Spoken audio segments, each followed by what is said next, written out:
With your support, we can raise your voice globally. उन्होंने पगड़ी issue no बिल्कुल मतलब कि फ्रांस से राष्ट्रपति के सामने लेके आया ही नहीं है.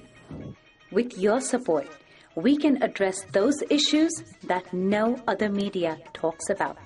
जो हाल अकालियां ने बादल क्या ने इन्हां ने सिੱਖੀ ਦਾ ਤੇ ਬੇੜਾ ਗਰਕ ਕੀਤਾ ਹੈ. With your support, we can bring you breaking news from around the world.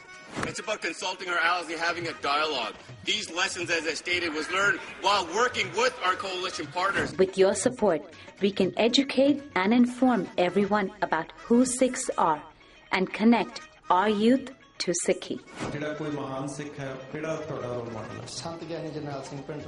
And it's just, representative of a culture that's all about peace. Support your TV channel and help us take your voices to everyone around the world for every human rights issue. United Sikhs ਜਥੇਬੰਦੀ ਨੇ French ਅਤੇ European courts ਦੇ ਨਾਲ-ਨਾਲ United Nations Human Rights Committee ਦਾ ਦਰਵਾਜ਼ਾ ਵੀ ਖੜਕਾਇਆ. All of this is only possible with your generous donations. Continue your support to us and let's go further together. To donate today, please log on to our website www.tv84.tv and donate via PayPal on our website, or you can mail us your donations to TV84 36-01 37th Avenue, Long Island City, New York 11101.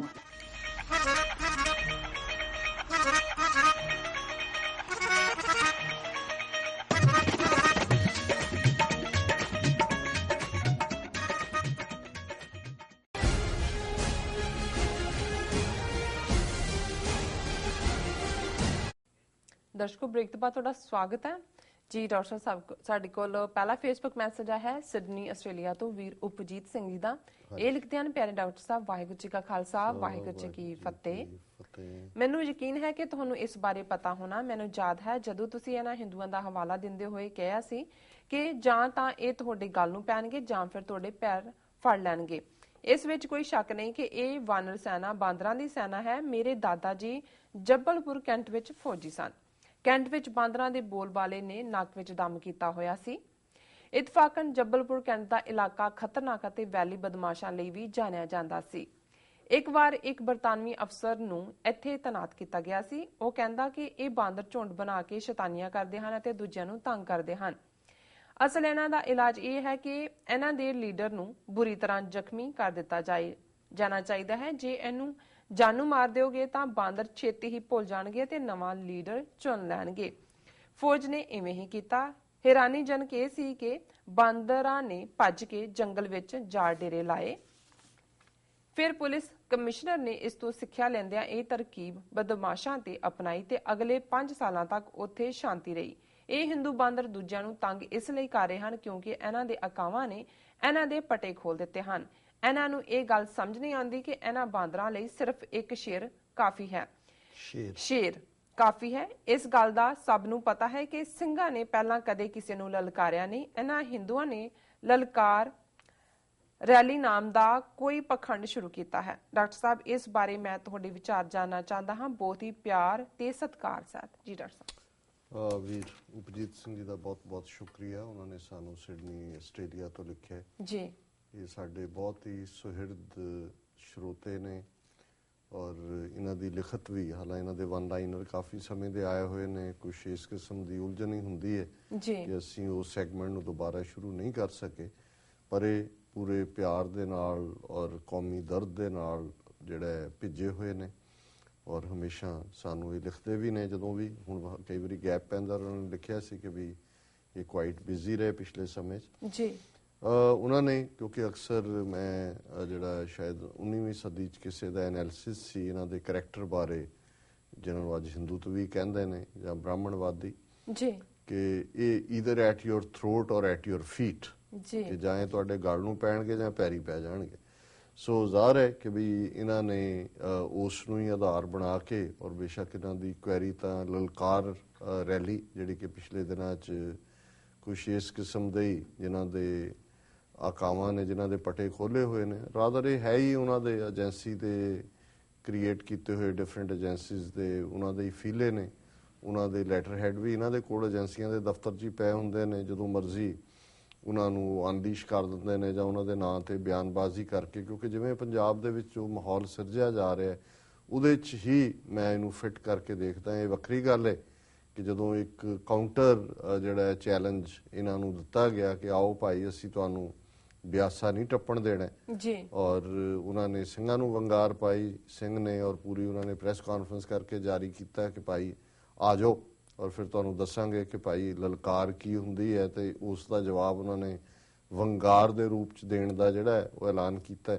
ਤੇ ਫਿਰ ਜੋ ਜੇ ਪਟੇ ਖੋਲੇ ਹੁੰਦੇ ਨੇ, ਪਟੇ ਖੋਲੇ ਵੀ ਇੱਕੋ ਜਿਹੇ ਤੇ ਬੰਨੇ ਵੀ ਇੱਕੋ ਜਿਹੇ ਹੈ ਤਾਂ ਉਹੀ ਨੇ, ਇਹਨਾਂ ਨੇ ਚੰਗੀ ਤਸ਼ਬੀਹ ਬਾਂਦਰਾਂ ਨਾਲ ਦਿੱਤੀ ਹੈ।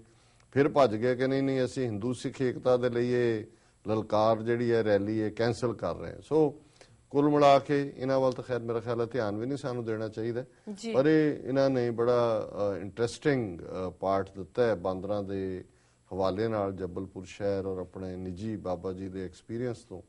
ਔਰ ਅੰਗਰੇਜ਼ ਅਫਸਰ ਨੇ ਇਹ ਢੰਗ ਦੱਸਿਆ, ਉਹਨੇ ਕਿਹਾ ਜੀ ਬਾਂਦਰ ਮਾਰੋਗੇ ਇੱਕ ਨੂੰ ਤੇ ਉਹ ਭੁੱਲ ਭੱਲ ਜਾਣਗੇ, ਨਵਾਂ ਬਾਂਦਰ ਲੀਡਰ ਬਣਾ ਲੈਣਗੇ, ਕਿ ਵੀ ਇਹਨਾਂ ਨੂੰ ਮਾਰੋ ਨਾ, ਇਹਨਾਂ ਨੂੰ ਜ਼ਖਮੀ ਕਰੋ। ਔਰ ਉਹ ਤਰਕੀਬ ਕੰਮ ਹੋਈ। ਇਹਨੂੰ ਕਹਿੰਦੇ ਨੇ ਫੀਅਰ ਪੈਦਾ ਕਰਨਾ, ਡਰ ਪੈਦਾ ਕਰਨਾ। ਹੁਣ ਜਿਹੜਾ ਜ਼ਖਮੀ ਬਾਂਦਰ ਹੈ ਉਹ ਕਰ ਰਿਹਾ, ਦੂਜਿਆਂ ਨੂੰ ਵੀ ਨਜ਼ਰ ਆ ਰਿਹਾ ਵੀ ਇਹ ਹੋਏਗਾ। ਔਰ ਇਵੇਂ ਹੀ ਉਹਨਾਂ ਨੇ ਕਿਹਾ ਵੀ ਜਿਹੜਾ ਪੁਲਿਸ ਕਮਿਸ਼ਨਰ ਸੀ ਉਹਨੇ, ਕਿਉਂਕਿ ਜਬਲਪੁਰ ਬਦਮਾਸ਼ਾਂ ਲਈ ਵੀ ਜਾਣਿਆ ਜਾਂਦਾ ਹੈ, ਉਹਨਾਂ ਨੇ ਵੀ ਜਿਹੜਾ ਹੈ ਉਹ ਇਹੀ ਫਾਰਮੂਲਾ ਅਪਣਾਇਆ, ਵੱਡੇ ਨੂੰ ਸੱਦ ਕੇ ਜਰਾ ਛਤਰੋੜ ਵੀ ਕੀਤੀ ਹੋਣੀ ਹੈ, ਉਹਦਾ ਜਲੂਸ ਜਲਾਸ ਕੱਢ ਕੇ ਬਾਕੀਆਂ ਦੇ ਵਿੱਚ ਕਿਹਾ ਹੋਣਾ ਜੀ ਇਹ ਥਾਣੇਦਾਰ ਬਹੁਤ ਸਖਤ ਹੈ, ਕਮਿਸ਼ਨਰ ਬਹੁਤ ਸਖਤ ਹੈ। ਪਰ ਪੰਜਾਬ ਪੁਲਿਸ ਵਾਲਿਆਂ ਕੋਲ ਤਾਂ ਇਹ ਫਾਰਮੂਲੇ ਪੁਰਾਣੇ ਨੇ। ਉਹ ਤਾਂ ਜਿਹੜਾ ਥਾਣੇਦਾਰ ਆਉਂਦਾ ਨਵਾਂ, ਜਿਹਨੇ ਭਾਅ ਵਧਾਉਣਾ ਹੁੰਦਾ, ਉਹਨਾਂ ਨੂੰ ਕਹਿੰਦਾ ਵੀ ਕੱਢ ਬਈ 10 ਨੰਬਰੀਆਂ ਦਾ ਰਜਿਸਟਰ, ਉਹ ਕੱਢ ਕੇ ਫਿਰ ਸਾਨੇ ਉਹਨੇ ਆਉਂਦਾ, ਫਿਰ ਉਹ ਕਹਿੰਦਾ ਹੁਣ ਜੁੱਤੀ ਫੇਰ ਉਹ ਢਾ ਕੇ ਸਭ ਨੂੰ ਕੱਲੇ ਕੱਲੇ ਨੂੰ। ਉਹ ਫਿਰ ਕਈ ਦਿਨ ਉਡਾਉਂਦੇ, ਫਿਰ ਉਹ ਜਾ ਕੇ ਕਹਿੰਦੇ ਵੀ ਥਾਣੇਦਾਰ ਬਹੁਤ ਸਖਤ ਹੈ, ਬਹੁਤ ਸਖਤ ਹੈ ਜੀ। ਤੇ ਉਹ ਇਸ ਤਰੀਕੇ ਨਾਲ ਇਲਾਕੇ 'ਚ ਵੀ ਹੁੰਦਾ ਹੈ ਕਿ ਭਾਈ ਇੱਥੇ, ਔਰ ਇੰਨੇ ਨਾਲ ਉਹਨਾਂ ਦਾ ਭਾਅ ਵੱਧ ਜਾਂਦਾ ਜੀ, ਕਿ ਜਿਹੜਾ ਕੰਮ ਲੱਖ ਰੁਪਈਏ 'ਚ ਹੁੰਦਾ ਸੀ ਉਹ ਫਿਰ ਹੁੰਦਾ 2 ਲੱਖ। ਕਹਿੰਦੇ ਨਹੀਂ ਨਹੀਂ ਇਹ ਥਾਣੇਦਾਰ ਬਹੁਤ ਸਖਤ ਹੈ।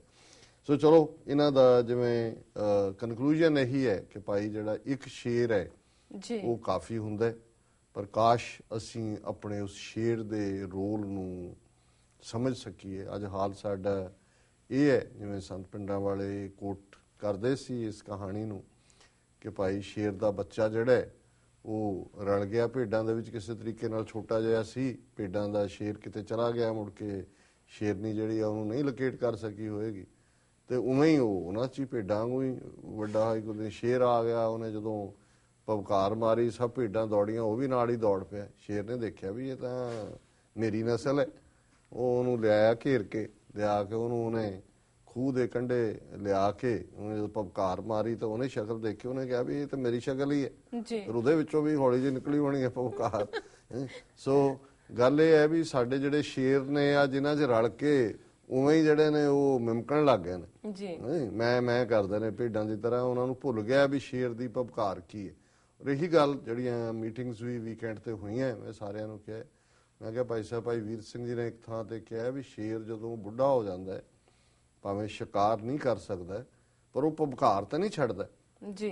ਤੇ ਅਸੀਂ, ਮੈਂ ਕਿਹਾ ਕਿ ਵੀ ਚਲੋ ਕਰਨਾ ਕਤਰਨਾ ਤੇ ਕੀ ਹੈ, ਅਸੀਂ ਉਹੀ ਜਿਹੜਾ ਉਹ ਰੁਲੇ ਜੇ ਹੋਏ ਆ, ਔਰ ਦੂਜਿਆਂ ਨੂੰ ਵੀ ਜਿਹੜਾ ਉਹ ਢੈਂਦੀ ਕਲਾ ਵਾਲੀਆਂ ਗੱਲਾਂ ਸੁਣਾਵਾਂਗੇ, ਕਰਾਂਗੇ ਕਿ ਭਾਈ ਚਲੋ ਨਹੀਂ ਸ਼ਿਕਾਰ ਕਰਨਾ, ਤੁਸੀਂ ਬੁੱਢੇ ਹੋ ਗਏ ਹੋ ਜਾਂ ਉਹੀ ਤੁਰੇ ਹੀ ਨਹੀਂ, ਜੰਮੇ ਹੀ ਨਹੀਂ ਤੁਸੀਂ, ਪਵਕਾਰ ਤਾਂ ਨਾ ਛੱਡੋ, ਬਾਕੀ ਜਿਹੜੇ ਕਰਦੇ ਨੇ ਉਹਨਾਂ ਨੂੰ ਤਾਂ ਨਾ ਡੀਮੋਰਲਾਈਜ਼ ਕਰੋ ਜੀ।